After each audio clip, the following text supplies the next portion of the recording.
Hi, in this video, I am going to show you how to install GCam 9.6 on your Mi 10T and Mi 10T Pro.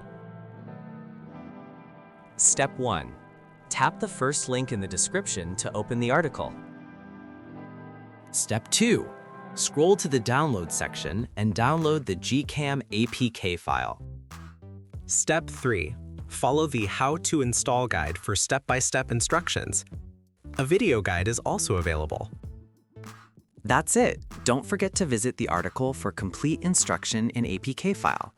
Lastly, here's some GCam versus stock camera app comparison.